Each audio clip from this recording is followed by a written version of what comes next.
Hello developers, welcome back to Zango rest API. তো আজকের এই ভিডিওতে আমরা দেখব মিকজিন। মিকজিন কি, কেন এবং কিভাবে ব্যবহার করা হয়, এই ভিডিওতে আমরা বিস্তারিত আলোচনা করব। তো চলো ভিডিওটি শুরু করি। তো সর্বপ্রথম চলে যাবো আমি আমার কোড এডিটরে। আসার পর এখানে আমার ভার্চুয়াল এনভায়রনমেন্টটা অ্যাক্টিভে আছে এবং এটা প্রজেক্ট রুট ডিরেক্টরিতে আছে। তো এখন আমি জাস্ট আমার সার্ভারটি রান করাবো। তো আমি লিখবো Python manage dot PY run server. আমার সার্ভারটি চালু হয়ে গেছে।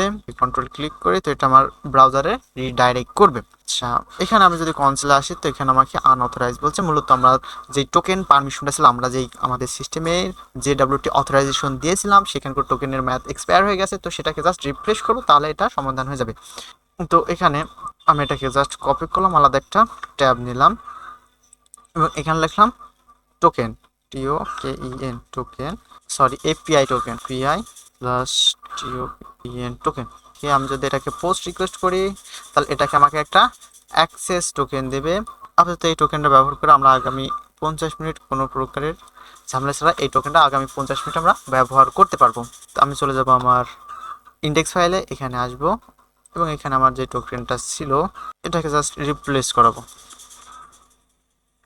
ফাইল সেভ করলাম এবং এখানে যদি একটা ছোট্ট রিফ্রেশ দিই তাহলে মেবি সব কিছু ঠিকঠাক। আচ্ছা, জেনিক ভিত্তি মানে নট ফাউন্ড, মানে আনঅথরাইজডটা নাই, এখন নট ফাউন্ড, এই ইউআরএলটা নাই। তো আচ্ছা, ইউআরএলটা আমরা পরবর্তীতে দেখছি কীভাবে কী করা যায়। আচ্ছা, এবার খেয়াল করো, আমরা এখানে রেস্ট এপিআই জেনেরিক ভিউটা ব্যবহার করতেছিলাম। তো এখানে জেনেরিক ভিউতে অনেকগুলো ক্লাস আছে, যেমন list API view, create API view, list create API view, এগুলো আমরা গত টিউটোরিয়ালে দেখিয়েছিলাম। তো এখানে লিস্ট এপিআই ভিউটা কি করে, মূলত গেট রিকোয়েস্টটা হ্যান্ডেল করে, ক্রিয়েট কি করে, পোস্ট রিকোয়েস্টটা হ্যান্ডেল করে, এবং লিস্ট ক্রিয়েট এপিআই ভিউ এটা গেট প্লাস পোস্টকে হ্যান্ডেল করে।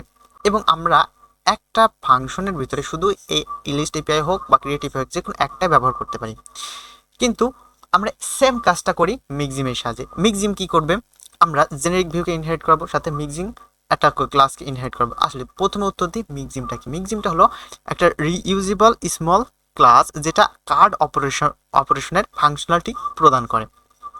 এর মানে কি? এর মানে হলো যে আমরা একটা কাস্টম অ্যাপ বানাবো, গেট ভিউ বানাবো, এবং আমাদের যেই অপারেশনটা, অর্থাৎ যেই মেথডটা, এইচটিটিপি যে মেথডটা হ্যান্ডেল করার প্রয়োজন পড়বে, আমরা সেই মেথডটাই শুধু ব্যবহার করব। তো চলো প্র্যাকটিক্যাল উদাহরণ দেখি তাহলে আমরা আরও ভালো বুঝতে পাবো। তো এখান থেকে জেনারিক ভিউ থেকে লাস্ট এপিআই, গেট এপিআই, আচ্ছা এখান থেকে আমরা জাস্ট আরেকটা জিনিস আমরাকে নিয়ে নেব, সেটা হচ্ছে জেনারিক ভিউ। জেনারিক ভিউ থেকে জেনারিক এপিআই ভিউটা নিয়ে নিলাম এবং আমাদের আরও প্রয়োজন পড়বে মিকজিম। তাহলে ফ্রম রেস্ট ফ্রেমওয়ার্ক ডট মিকজিন থেকে ইম্পোর্ট করব লিস্ট মডেল মিকজিন, এবং আমরা এখানে একটা নতুন ক্লাস বানাবো। ক্লাস এবং মিকজিন, MIXINS মিকজিন,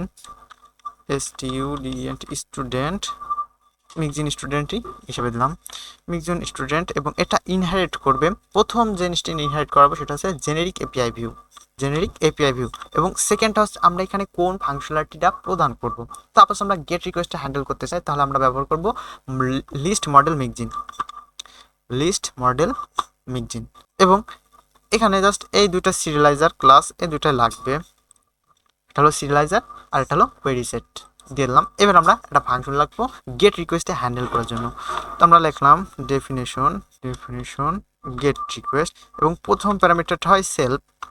আমরা যারা পাইথনের বেসিক কোর্স করেছিলাম তখন জানি যে কোনো একটা ফাংশন যদি ক্লাসের ভিতরে থাকে তাহলে তার প্রথম প্যারামিটারটা ইন্ডিকেট করে তার নিজস্ব ক্লাসকে। আচ্ছা, দ্বিতীয় প্যারামিটারটা নেবে রিকোয়েস্ট, আর ইউএসটি রিকোয়েস্ট।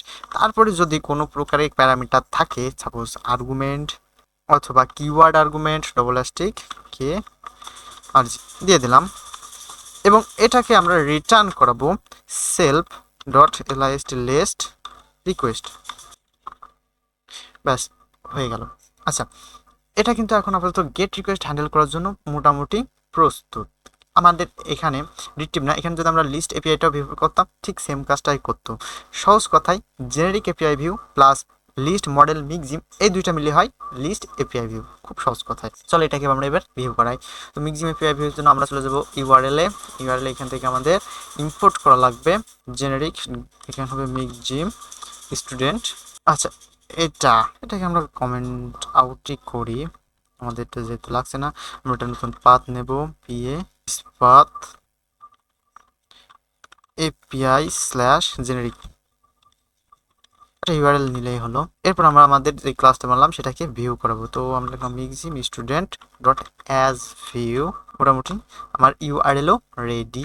আমি এটাকে কপি করলাম, ইন্ডেক্স পেজে আসলাম, আমার রিকোয়েস্টটা থাক, এখানে আমি পেস্ট করে দিলাম। এটা এখন গেট রিকোয়েস্ট করবে এবং যেই ডেটাগুলো আছে সেই ডেটাগুলো এখানে প্রিন্ট করবে। আমি যদি এখানে রিফ্রেশ করি তো ডেটাগুলো আসার কথা। হ্যাঁ, আমার ডেটাগুলো আসেছে, আমার বলতে একটা ডেটাই আছে, তা একটা ডেটাই এসেছে। তাহলে বিষয়টা কি বোঝাই গেল। আচ্ছা, এবার আরেকটু খোলসা করে বলি। যেমন আমরা কিন্তু এখানে রিট্রিভ আর ডিস্ট্রয়, অর্থাৎ একটা গেট মানে একটা স্পেসিফিক আইডির সাহায্যে গেট এবং ডিস্ট্রয় একটা স্পেসিফিক জিনিসকে ডিস্ট্রয় করতে পারবে। এখন আমরা চাই এটা এটা কি, আচ্ছা এখানে আমরা যদি আমরা এখানে ক্রিয়েট এপিআই ব্যবহার করতাম তাহলে কি হতো, তাহলে এখানে আমরা শুধু পোস্ট রিকোয়েস্ট অর্থাৎ একটা নতুন অবজেক্ট ক্রিয়েট করতে পারতাম, কিন্তু আমরা ক্রিয়েট এপিআই এর সাথে বা লিস্ট এপিআই এই দুইটা একসাথে ব্যবহার করতে পারতাম না। কিন্তু জেনারিক এপিআই এর সাথে আমরা মিক্সিমের সাহায্যে এই দুটাকে একসাথে ব্যবহার করতে পারি। যেমন এখানে জেনারিক এপিআই ভিউ আছে, লিস্ট মডেল মিক্সিম আছে। আমরা যদি এখানে চাই ক্রিয়েট মডেল মিক্সিম ব্যবহার করবো তারপরে আমরা চাইলাম ক্রিয়েট মডেল মিক্সিম অর্থাৎ পোস্ট রিকোয়েস্ট হ্যান্ডেলের জন্য এটা ক্রিয়েট মডেল মিক্সিম। তো এটা করার পর আমরা এখানে যেমন গেট রিকোয়েস্ট করলাম, ঠিক সেরকম আরেকটা রিকোয়েস্ট করব, ডেফিনেশন পোস্ট। প্রথম প্যারামিটার হলো সেলফ, দ্বিতীয় প্যারামিটার হলো রিকোয়েস্ট, আর রিকোয়েস্ট কিওয়ার্ড আর্গুমেন্ট। আচ্ছা, এটা রিটার্ন করাবো self self self dot CRE create request request. Okay, আপাতত এটাও একটা অবজেক্টকে ক্রিয়েট করার জন্য রেডি। তো আমি এখন মডেল ভিউতে আসবো, এখানে জাস্ট গেট আছে, এখানে গেট হোক, এটাকে কন্ট্রোল সি করব, এটাকে কন্ট্রোল ভি করব, ডবল স্ল্যাশ দেওয়া যাবে না। আচ্ছা, এটা মেথড এখন পোস্ট হবে এবং ডেটাতে আমার দেওয়া লাগবে। আমরা আইডি বাদে রোল সাপোজ এখানে আমি দিলাম 20, ক্লাস রেফারেন্স সব কিছু ঠিকঠাক, জিয়া ইসলাম, জিয়া ওকে দিলাম। ঠিক আছে, এটা নতুন একটা অবজেক্ট। এখন আমরা জাস্ট এখানে আসবো, একটা ছোট্ট রিফ্রেশ করবো, এখানে আমরা বাটনটা ক্লিক করার সঙ্গে সঙ্গে একটা নতুন অবজেক্ট ক্রিয়েট হওয়ার কথা।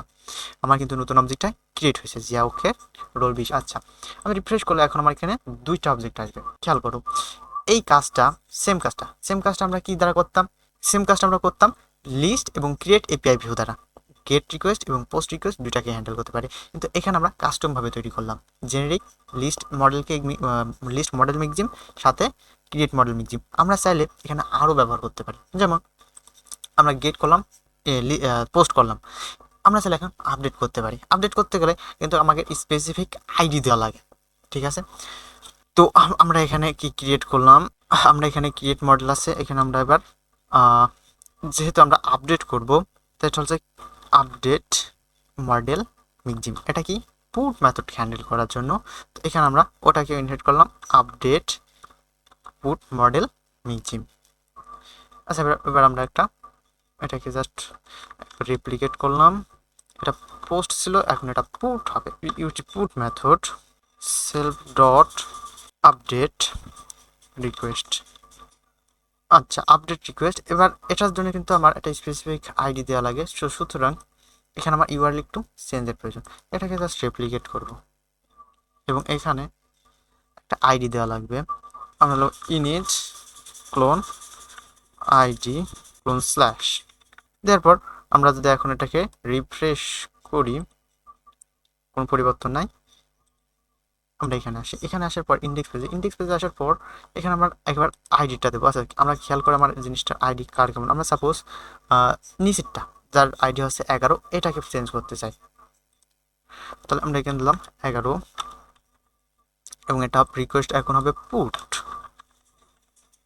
এবং তার সাথে কি আমার ডেটা দেওয়া লাগবে এবং A to Z ডেটা দেওয়া লাগবে। সাপোজ আমরা এই জিমেলটাই চেঞ্জ করতে চাই, এল রেখে শুধু m@l.com সেভ করলাম। সেভ করার পর আমরা যদি এখন আসি এবং এখানে রিফ্রেশ করার পর যদি ক্লিক করি, আগে আমার ডাটাগুলো দেখাই, দেখো এখানে কিন্তু জিমেল এখনো চেঞ্জ হয়নি। আমি যদি ক্লিক করি, একটা put request internal server error. আচ্ছা, দেখছি কোথায় ইরোরটা এসেছে, আমি একটু দেখি। আচ্ছা, মূলত আমার এখানে পিকে দেওয়া লাগবে, আমি ভুলে গেছিলাম, এখানে আইডি হবে না, এখানে পিকে হবে, কারণ এটা একটা প্যারামিটারের নাম। তো এবার দেখি একটা রিফ্রেশ করে আপডেট হয় কি না। আমি যদি ক্লিক করি, আর put request internal server error, আচ্ছা, এখানে মূলত আমরা আবার স্ল্যাশটা দিতে ভুলে গেছিলাম। এই ছোটোখাটো বিষয়গুলো খুবই বিরক্তিকর, ইরিটেটিং লাগে। আচ্ছা, এবার সাকসেসফুলি কি আপডেট হয়েছে। তো এবার কি সাকসেসফুলি আপডেট হয়েছে। এবার যদি আমি রিফ্রেশ করি আমি দেখবো আমার ডেটাটা, এই ইমেলটা এখন চেঞ্জ আছে। ঠিক আছে, তো আপডেট মেথডটা আমরা দেখলাম। তো জেনারিকের সাথে, জেনারিক এপিআই ভিউয়ের সাথে আমরা একটা স্পেসিফিক হার্ড ফাংশনালিটি প্রদান করার জন্যই মূলত আমরা মিক্সিম ব্যবহার করে থাকি। তো এটাই ছিল মূলত মোটামুটি আজকের ভিডিও। দেখা হবে পরবর্তী ভিডিওতে। সুস্থ থাকবেন, ভালো থাকবেন। ভিডিওগুলো ভালো লাগলে একটা সাবস্ক্রাইব অবশ্যই করেন। আল্লাহ হাফেজ।